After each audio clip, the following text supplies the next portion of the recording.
Welcome to the City Current Show. I'm your host, Jeremy Park. We're always honored to bring you inspiring stories of individuals and organizations making a difference, empowering the good.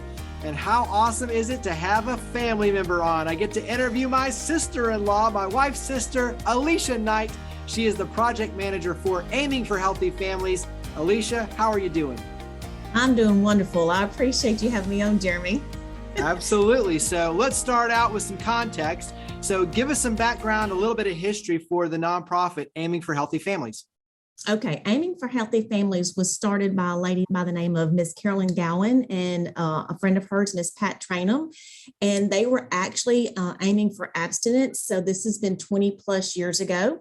They wrote their own curriculum and they went around to, actually all over the United States, sharing about abstinence and healthy relationships and that kind of thing. When you look at where it starts and then obviously where you are today, grown tremendously because now alcohol and tobacco and covering even getting into parenting and skill like communication, there's so much more. So how do you describe everything you do now? Well, I would say it's under a great big umbrella. Aiming for Healthy Families is the agency, and we have Youth R.I.S.E, which is our program under that big umbrella. And so R.I.S.E stands for Responsibility, Integrity, Self-Control, and Empowerment. And so we're all about helping our youth take a holistic approach to understand how their choices will affect their future and their goals. And so with that, obviously, comes teen pregnancy, it comes decision-making, we talk about tobacco use. We also have grants that cover 4 counties with tobacco in the state of Mississippi. So we're trying to hit all those things that would affect our youth and our families.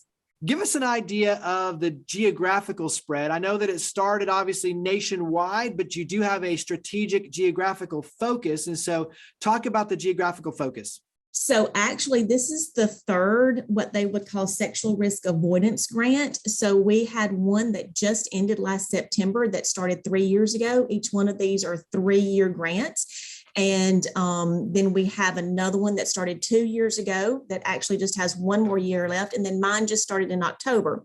So between the 2 grants that are currently active, we serve 7 counties in North Mississippi, those being Alcorn, Tishomingo, Tippah, Itawamba, Prentiss, Benton, and Lee. And then our tobacco grants serve Alcorn, Tippah, Tishomingo, and Prentiss. How does it work in terms of workshops and going into the schools or not going into the school? Like talk about, and maybe it's pre-pandemic and kind of where we are now too, in terms of maybe shifts, but talk about how it works. Well, one of the things that really helped is in 2011, the state legislature, the state of Mississippi, passed a bill that required that all schools teach abstinence or abstinence plus education to our kids. So although we had been around for a while prior to that, that really opened the doors because I guess our congressmen, the people, our lawmakers saw where Mississippi was as far as relating to the national statistics and said, hey, we need to make sure that this is taught to all of our youth. So that's kind of the backstory. That's how we get in. And so personally for me, I make contacts with the superintendents, the school nurses, the school counselors. Itawamba is a brand new county for us to be served. And so they were super excited for us to come in and get started right away. So we've been welcomed with open arms. We've been doing this long enough that most of the schools just, when we come in, they know, and yes, we'll set you up and we'll schedule a time that you can meet with our students. But it's exciting to have new counties come on board who really understand the importance of our education. But one of the things that we do, it's not just a 1-hour program. We go and spend 10 hours with these children. And so it's vital that the schools buy into this because we're taking 10 hours of instructional time.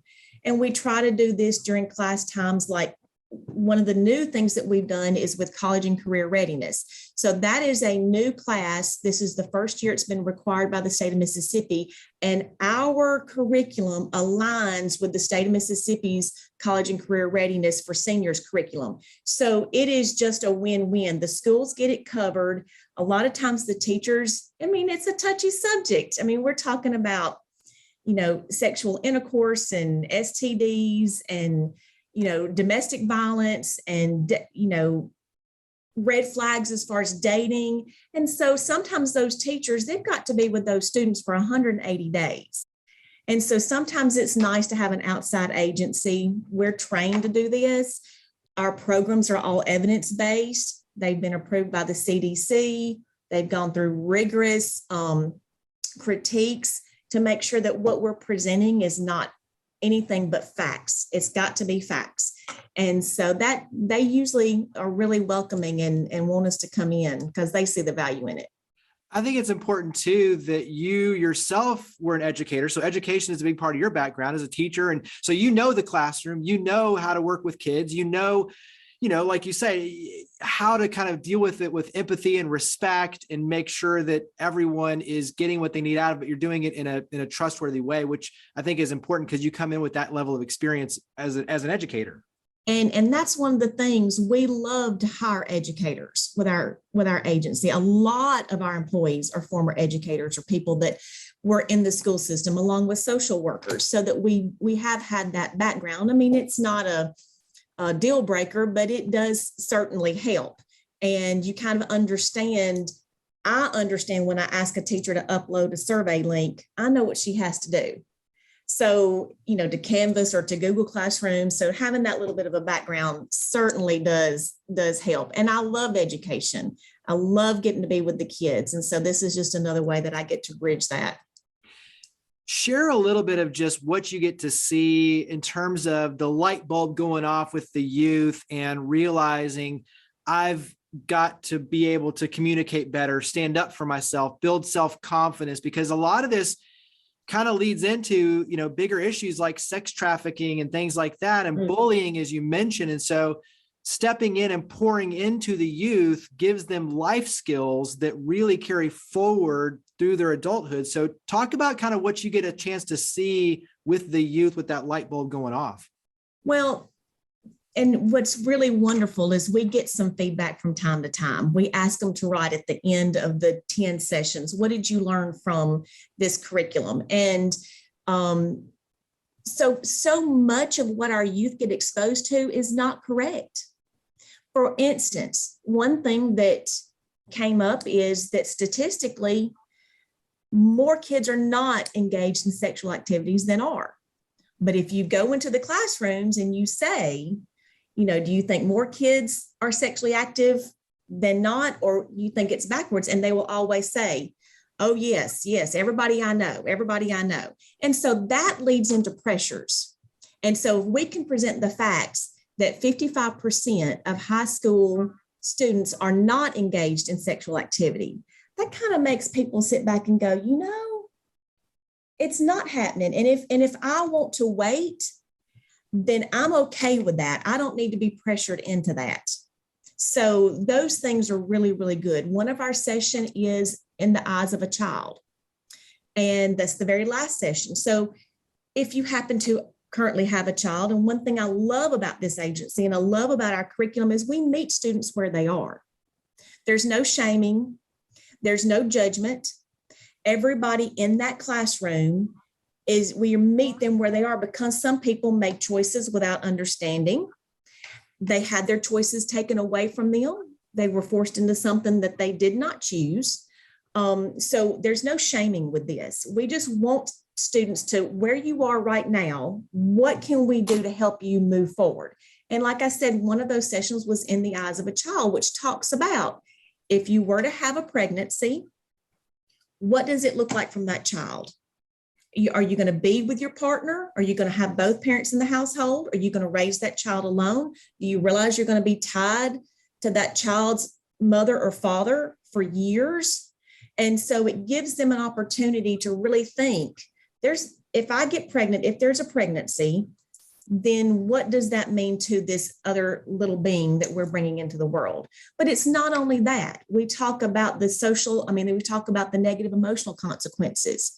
We talk about the physical consequences of having, contracted an STD through this. So we try to help them understand the facts. and what they can do moving forward to either deal with that or to plan not to deal with it. But one of the biggest things is teaching them, have a goal, have a vision, have something you want to work towards.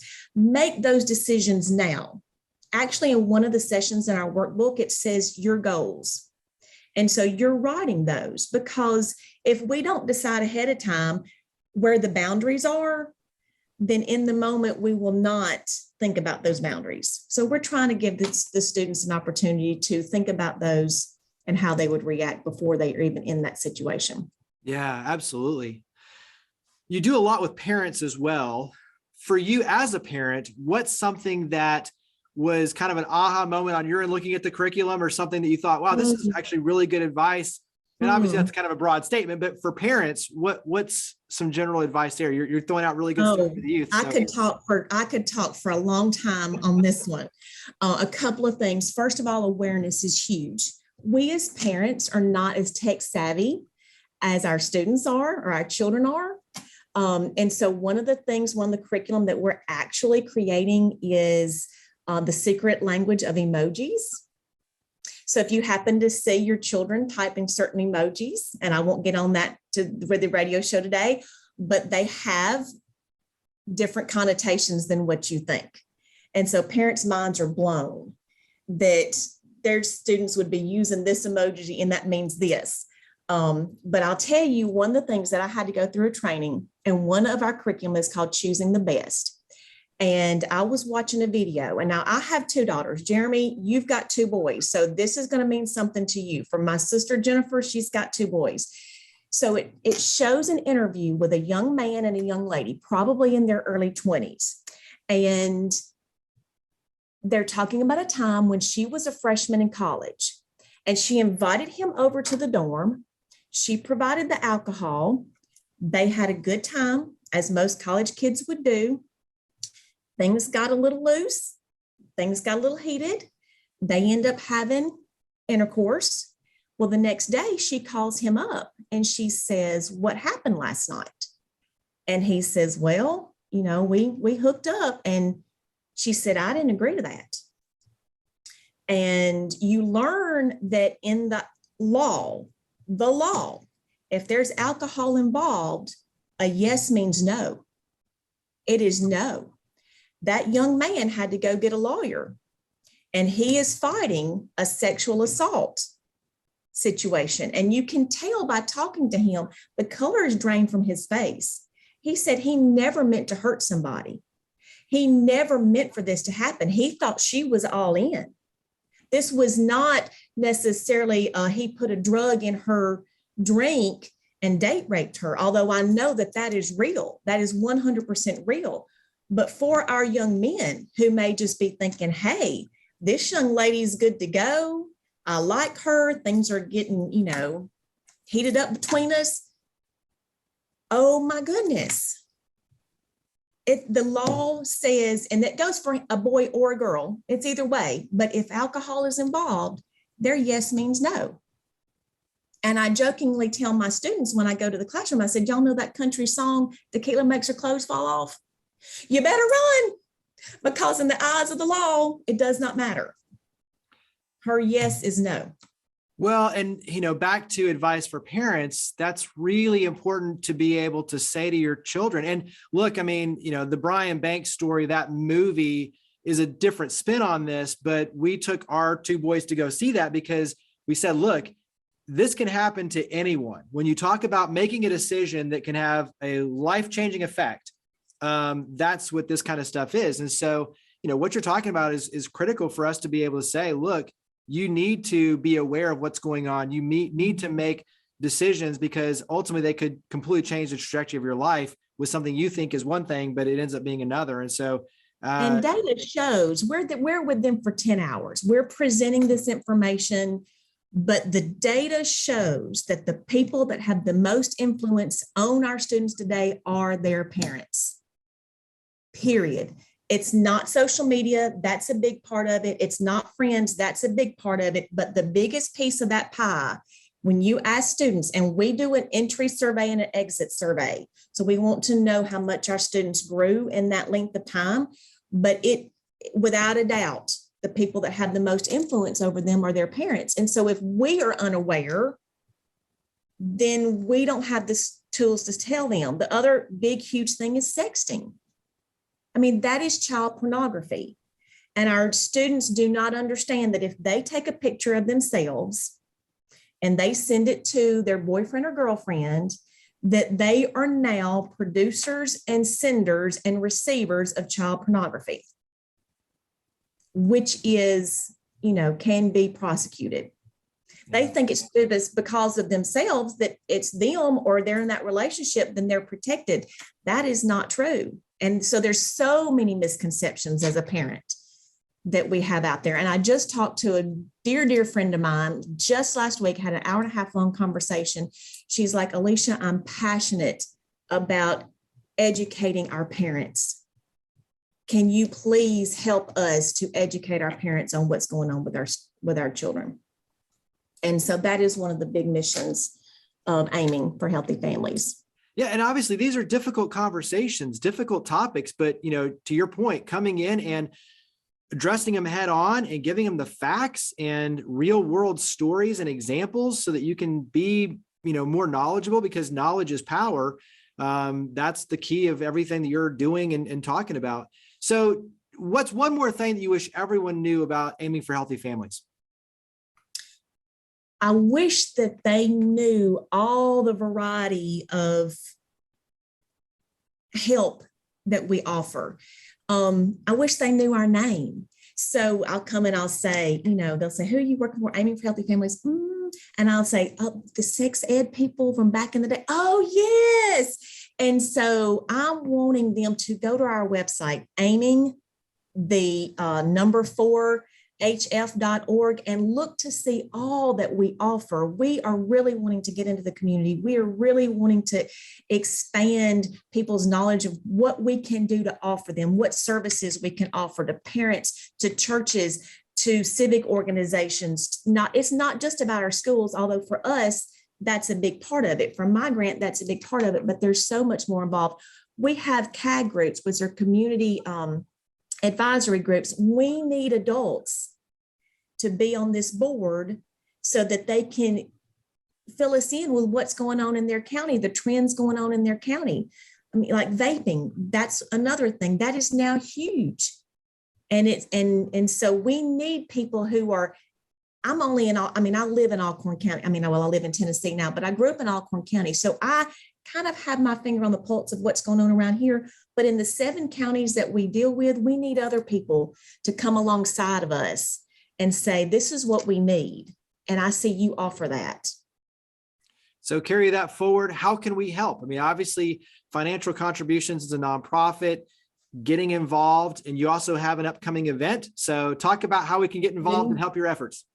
Well, I'm so excited because one of the things that Miss Carolyn talked to me about when I was first hired on is doing a fundraiser and also brand awareness. And so I tell people, I'm 50 years old. Talking about brand awareness is a little bit like a dinosaur trying to use, the internet today. So that's different from me, but it's a reality.